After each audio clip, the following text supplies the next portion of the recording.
categorias socioambientais que sim, a gente está falando de uma empresa do agronegócio, então falar que a agenda de gestão de fornecedores veio para mitigar risco total, não. A agenda de fornecedores veio para mitigar outros riscos. A gente já tinha, sim, um olhar socioambiental, mas o nosso critério de cadastro era um critério muito básico.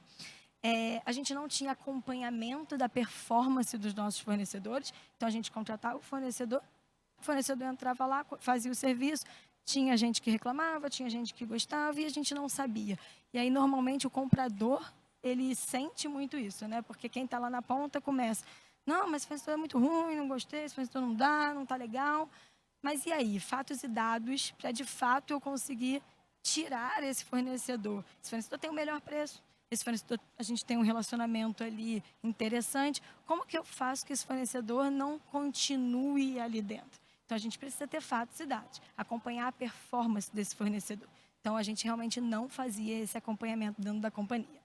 E a gente, de fato, como eu falei, já tínhamos um olhar muito forte para a parte socioambiental. Então, riscos socioambientais já eram olhados, e assumidos, né? A gente sabe que tem momentos que a gente precisa assumir os riscos. Não adianta falar, vou ter fornecedores com risco baixo somente, é o que todo mundo quer. Mas a gente sabe que vai ter momentos que a gente vai ter que assumir riscos para poder manter aquela contratação. E esse aceite de risco, quem dá, por onde dá, como é que fica? Quem aceitou esse fornecedor lá na frente, se esse fornecedor der alguma questão midiática, como que a gente vai saber quem aceitou? E a gente sabe que isso é importante em qualquer companhia, né? A gente precisa ter governança sobre os aceites que a gente faz. Quais os benefícios que a gente entende que a gente gostaria de alcançar e está alcançando com a construção dessa agenda? Agilidade na contratação. Então, quando a gente pensa, e mais para frente eu vou falar sobre ter o parceiro tecnológico, a gente sabe que a gente vai conseguir agilidade nessa contratação. Qualidade e disponibilidade de fornecedores, ter melhores fornecedores aptos para podermos contratar, se relacionar melhor com esses fornecedores do início ao fim do processo, reduzir risco e aumentar a nossa performance de fornecedor. E aí, com tudo isso, o que a gente implementou, estamos implementando para chegar nesses benefícios todos que a gente está esperando. Uma estrutura centralizada. Então, hoje a área de gestão de fornecedores ela é uma área que existe dentro da área de suprimentos. A gente começou a adotar métodos de relacionamento melhor com os nossos fornecedores, analisar a criticidade dos nossos fornecedores, começar a identificar onde a gente precisa se dedicar para desenvolver fornecedores. A gente desenvolve fornecedores por quais motivos? O porquê? Ele é de alto risco? Ele é de baixa performance? Por que eu preciso desenvolver fornecedores? Hoje, o nosso processo de homologação ele tem critérios específicos para cada tipo de fornecimento. Avaliações de fornecedor, da performance do fornecedor suportado por um sistema. Categorização, identificação, monitoramento de todos os riscos que existem quando a gente fala daquele fornecedor. Então, essas foram as melhorias que a gente está implementando. E aí eu venho um pouquinho para vocês sobre o desenho da nova área. O que essa área vai falar? O que essa área o que tem de estrutura para essa área realmente acontecer e chegar em todos esses pontos que a gente está desenhando e está chegando. Eu falo que a área de gestão de fornecedores ela precisa ser uma área de relacionamento com o fornecedor. Você precisa entender o skill da pessoa que sentar para fazer uma área de gestão de fornecedores, seja para implementar a área, seja para estar ali dentro da área como um analista, enfim, o time precisa se relacionar com o fornecedor, precisa se sentar, precisa falar, precisa pensar que o fornecedor ele faz parte do nosso processo do início ao fim. E aí, quando eu falo do início, a gente está falando lá atrás, o pré-cadastro do fornecedor. Aquele fornecedor que vai lá no LinkedIn, que vai no e-mail, que tenta achar a gente de qualquer forma, a gente precisa colocar ele num único lugar. Então, dos pontos que a gente construiu dentro da área de gestão de fornecedores foi um portal do fornecedor. Hoje, dentro do nosso site da Amage, o fornecedor ele entra ali, ele quer ser um fornecedor e ali ele já inicia todas as informações básicas que a gente precisa para fazer um pré-cadastro. Um ponto bem interessante que eu falo nesse momento é divulgar isso, né? A gente precisa que isso seja divulgado internamente, porque o fornecedor ele vai continuar perguntando no LinkedIn do comprador, ele vai continuar acionando ele por e-mail. Então, a gente precisa divulgar internamente e externamente o local do pré-cadastro desse fornecedor. Depois que a gente faz esse pré-cadastro de fornecedor, um ponto interessante é homologação de fornecedores, e aqui eu deixo bem claro, críticos. Por que eu falo homologação de fornecedores críticos? A gente não vai homologar e monitorar toda a nossa base de fornecedor.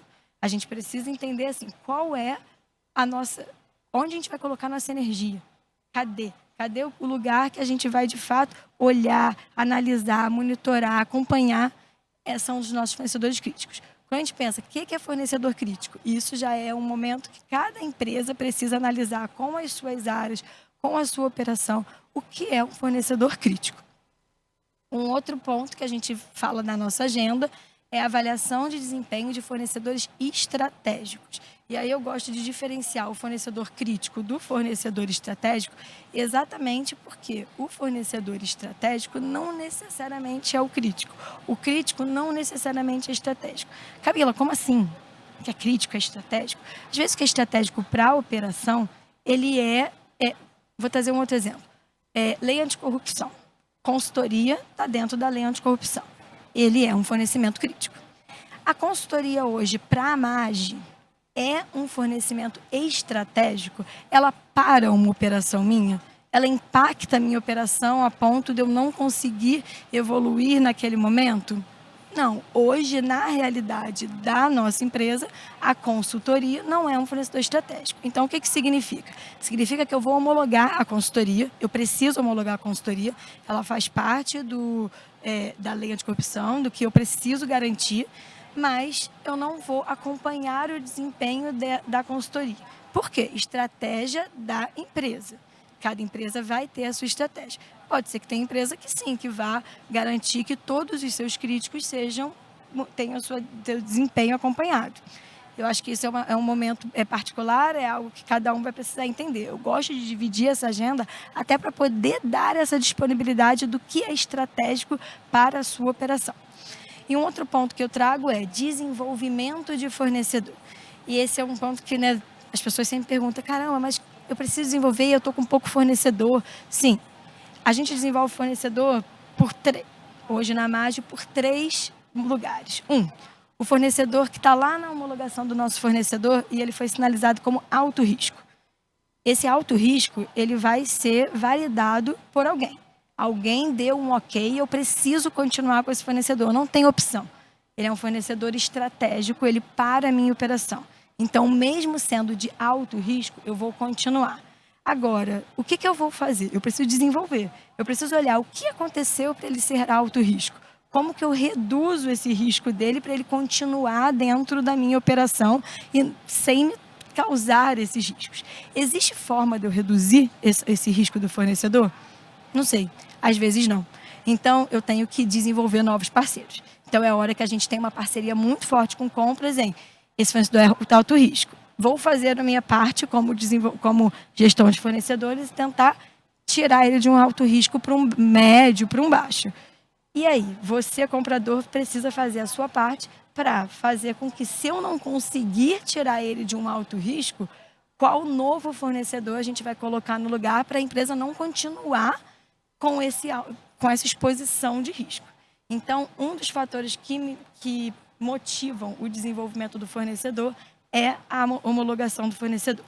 Um outro fator que motiva o desenvolvimento do fornecedor, a avaliação de performance. Então, fornecedor de baixa performance, a gente precisa desenvolver. Eu não posso continuar com fornecedor de baixa performance e achar que está tudo certo. Então, como que a gente faz isso? Eu vou da mesma forma com alto risco. Ou a gente vai capitanear ali, pensar como que ele vai, de fato, aumentar a sua performance. E aí é muito... nesse momento, a gente tem muita interface com a operação, com o time técnico, com quem está na ponta, ou a gente volta para o time de compras e faz a mesma provocação. Se eu não aumentar a performance desse fornecedor, mesmo ele tendo menor custo, mesmo, né, todo o relacionamento dele seja estratégico e interessante, o que vocês vão colocar no lugar? Então, é sempre nesse caminho. A gente tenta, a área de gestão de fornecedores vai tentar desenvolver dentro das possibilidades que nós temos, e os compradores vão estar sempre pensando, prospectando novos players, para caso a gente não consiga atingir ou uma performance mais elevada ou um risco reduzido. E aí eu falei a terceira, né, desenvolvimento de fornecedor. Esse terceiro item é motivado, de fato, pela estratégia da empresa. Hoje a Amage tem uma estratégia muito forte em todo o impacto social e toda a parte socioambiental que a gente causa, que a gente tem com todas as nossas comunidades do Norte, Nordeste, enfim, de onde tem as nossas operações. Então, a gente tem algumas parcerias internas com a nossa própria fundação. A gente tem uma fundação dentro da companhia que faz projetos com um olhar ESG para desenvolver fornecedores. Então, a gente realmente tem esse olhar de ir até o local, ir até a comunidade, de desenvolver fornecedores, melhorar aquela economia local e entender que aqueles players eles vão vir para a gente já de forma homologada com os critérios que a gente quer, olhando para a performance dele. A gente não precisaria motivar o desenvolvimento deles em nenhuma das outras duas caixas que acontecem.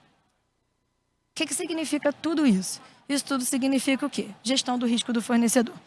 Então, essas caixas todas, lembrando, o relacionamento é o início, meio e fim desse processo. Isso tudo motiva a gestão do risco do fornecedor.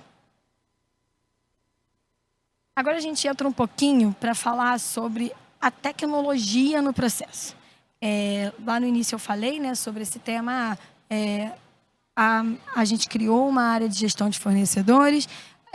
A gente criou em pouco tempo uma área de gestão de fornecedores. A gente já de fato está conseguindo ter benefícios com a implementação dessa área. E por quê? Isso é algo que eu sempre me questionei bastante. Poxa, já participei de outras implementações, a gente já conseguiu implementar em outras empresas e, sim, a gente sim conseguiu chegar em vários benefícios e vários lugares super interessantes, mas a gente demorou mais para chegar. Claro que hoje, né, a tecnologia está muito mais forte. Se eu falar lá de 2015, a gente não tinha tudo que a gente tem hoje. Então, realmente, não tem como comparar. Era o momento da empresa? Era o objetivo da empresa? Não sei. O que eu posso falar é que também temos hoje um outro boom tecnológico e isso facilita, sim, a implementação da área de gestão de fornecedores na companhia. Quando a gente pensa assim, vou colocar uma tecnologia junto à área de gestão de fornecedores, o que a gente espera? O que a gente lá atrás pensou? Qual o benefício que eu quero quando eu colocar essa tecnologia dentro da área? Eu quero ter uma melhor gestão dos nossos fornecedores, eu quero ter melhores informações, eu quero conseguir ter decisões mais assertivas com esses fornecedores, eu quero mitigar risco, eu quero conseguir acompanhar os indicadores. Lembra que eu falei para vocês? Um monte de gente reclama. Um monte de gente fala que o fornecedor está ruim, que não está atendendo. Mas e aí? Fatos e dados. Eu preciso ter indicadores. Eu preciso conseguir comprovar que esse fornecedor ele não é o fornecedor que a gente gostaria que tivesse. Então, eu preciso ter indicadores ali dentro de acompanhamento. E um ponto super interessante é informações atualizadas em tempo real. O fornecedor que hoje entrou sem risco, daqui a uma semana ele pode ter risco. Amanhã ele pode ter risco. O risco, quando a gente fala de exposições midiáticas, acontecem do dia para a noite. Então, ter ali um acompanhamento, ter as nossas atualizações em tempo real dos nossos fornecedores críticos e estratégicos é o que a gente precisa para garantir que estamos mitigando o risco na nossa cadeia de fornecimento.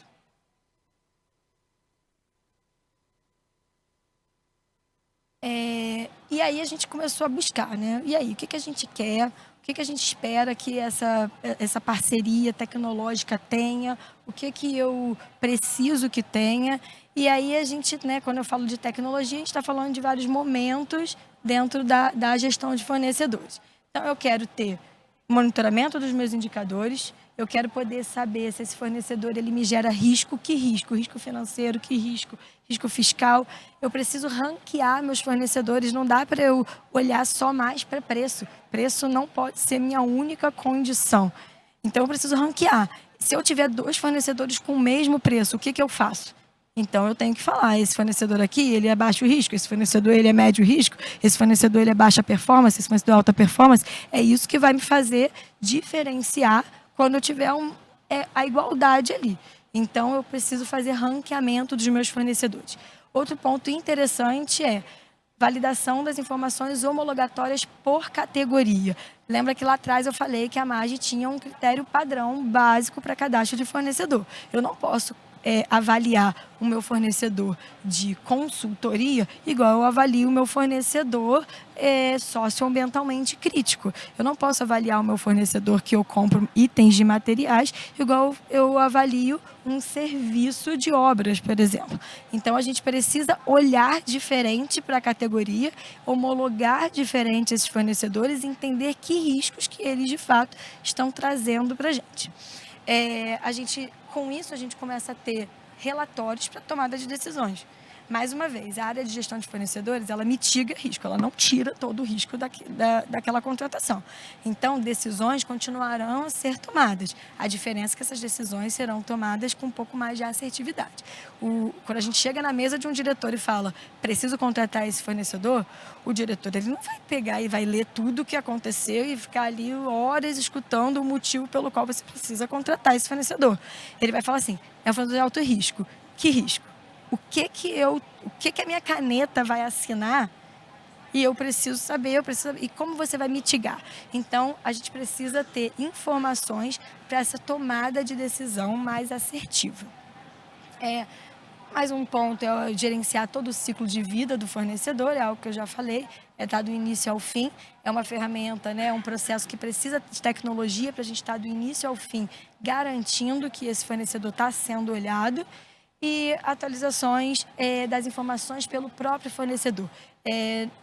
Não sei se essa é uma realidade de vocês, a gente tinha esse problema. Hoje a gente precisava muito das trocas de e-mail. Preciso dessa documentação, vai no e-mail, pede para o fornecedor manda por e-mail, a gente manda para uma área técnica. A área técnica vai, cadastra, vem, volta.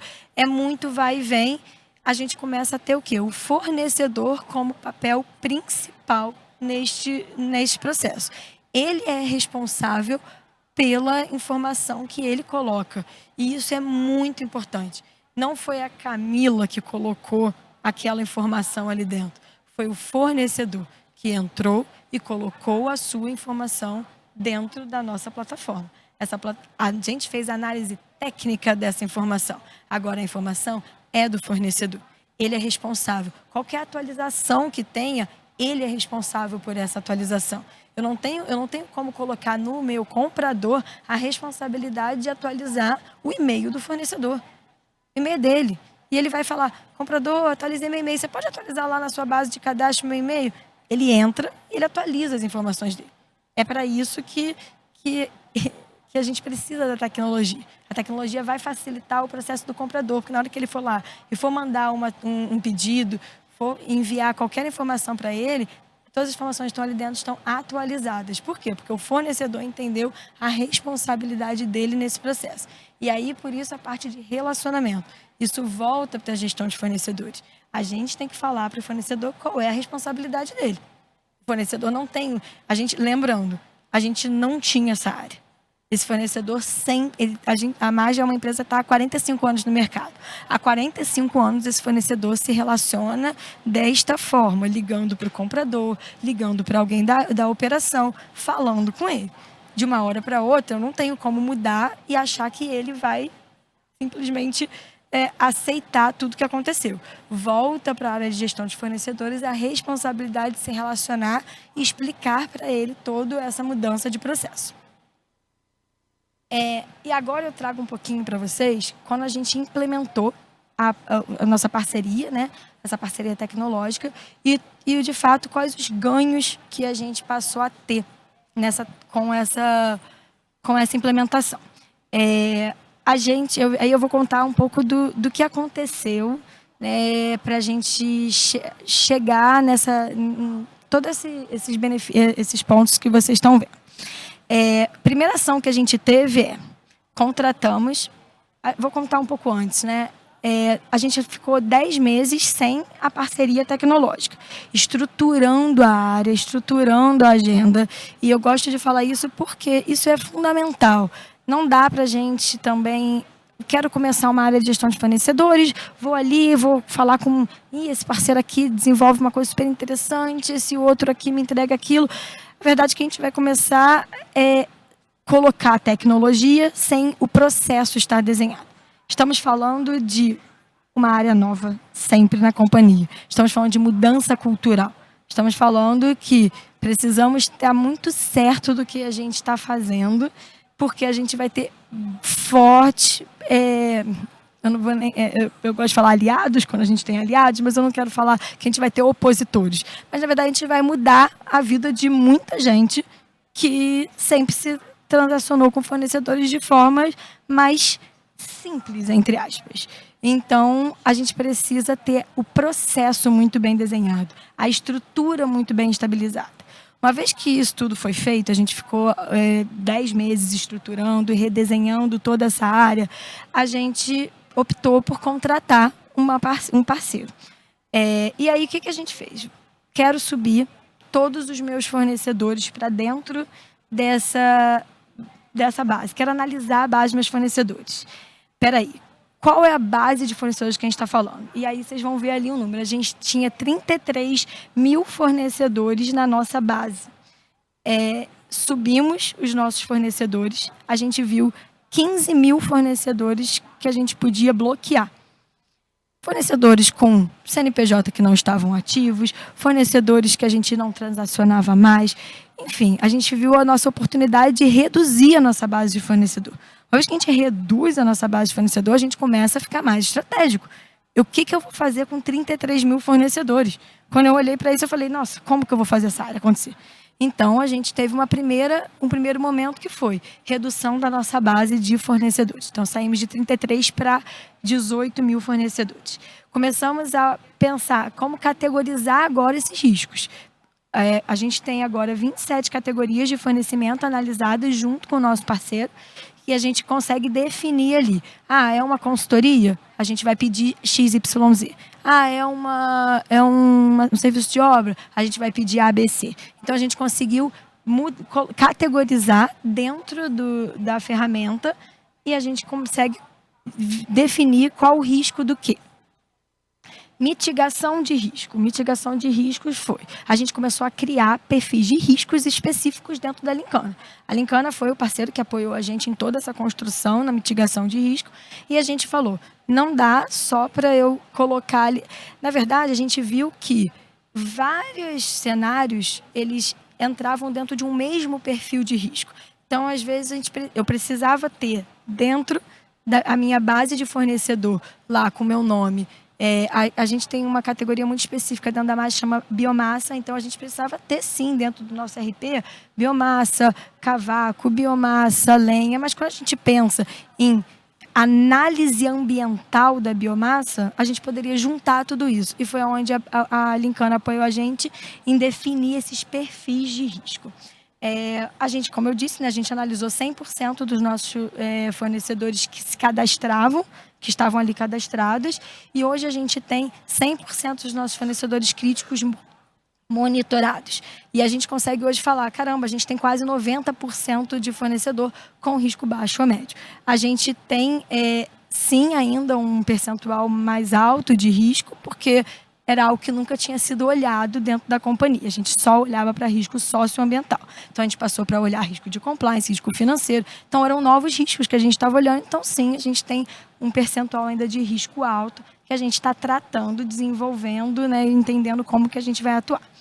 Hoje, a gente passou a ter uma governança melhor da agenda. Então, a nossa área de compliance, ela passou a confiar totalmente na nossa análise e reduziu, inclusive. Então, o que a gente faz? A gente tira do compliance parte do escopo deles. Então, a parte de DD do compliance passa a ficar com a gestão de fornecedores e a gente passa a ter uma redução quando a gente pensa assim em análise de dias. Então, hoje o compliance ele tinha 7 dias para poder finalizar todo um processo. E quando a gente passa alguns fornecedores, para a gestão de fornecedores fazer toda a DD deles, a gente tira esses 7 dias de compliance e passa a entregar um fornecedor homologado em 1 dia. Então, a gente teve uma redução em HH, né, em análise tanto do time de compliance quanto tempo de resposta para o comprador. E um outro ponto que é importante falar é o ISD. A gente também optou, dentro da Lincana, em subir toda a nossa base para o Lincana Insights, que ele traz para a gente todo um olhar dos nossos fornecedores diversos. Então, hoje, a gente tem um outro módulo junto com a Lincana, que a gente começa a olhar, caramba, quantos fornecedores eu tenho que são pequenos? Quantos fornecedores são que a sociedade é feita por mulher? Quantos fornecedores são dos grupos minoritários? E a gente começa a ter um olhar ISD para a nossa cadeia de fornecimento. Isso tudo não teria como ser feito se a gente não tivesse parceiros aliados dentro desse processo. Então, eu falo assim, a área de gestão de fornecedores, ela é uma área que ela precisa estar conectada com toda a companhia. Então, cativar, estar junto com esses aliados é fundamental para o sucesso dessa área. Então, hoje a gente tem aqui a nossa área de compliance, que ela é parceira do nosso processo. A gente tem uma área socioambiental, a gente tem um comitê de risco, que a gente junta todas as áreas para, de fato, analisar esse fornecedor de risco alto. O que a gente faz? Ele é risco alto em compliance? Ele é risco alto socioambiental? Qual é o impacto dele para a companhia como um todo? Existem questões financeiras, a gente simplesmente não pode acabar com um fornecedor e não vou contratar porque ele é alto risco. Existe impacto na nossa operação. Então, a gente precisa ter um comitê de risco para isso. A gente tem ali os nossos compradores, que são fundamentais para o nosso processo, de fato, funcionar. A gente tem os nossos gestores técnicos, que é quem avalia toda a performance do nosso fornecedor e recebe os nossos fornecedores homologados. E a gente tem a figura dos escritórios de contrato, que quem está no dia a dia ali acompanhando após a contratação.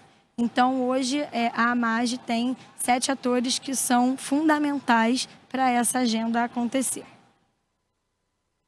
E aí, para finalizar, os desafios da implementação, cultura organizacional, né?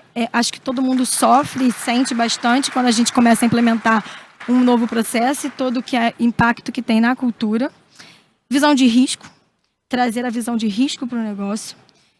O impacto que vai gerar na operação, não tem como, a gente vai gerar impactos na operação.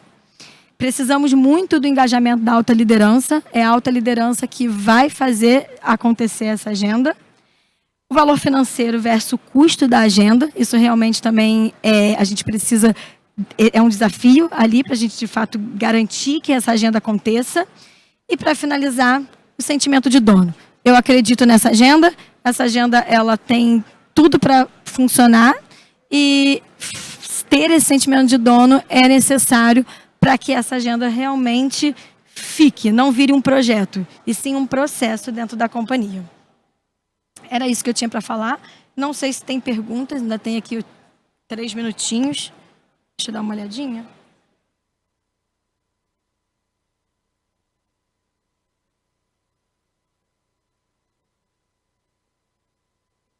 O meu não está atualizando, não sei.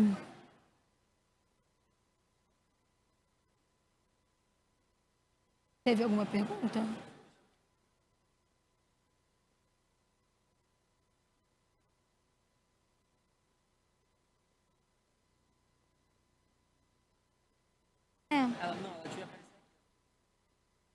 Tá.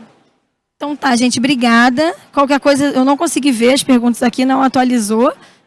Se tiver perguntas, depois a gente responde, a gente fala com todo mundo. Muito obrigada.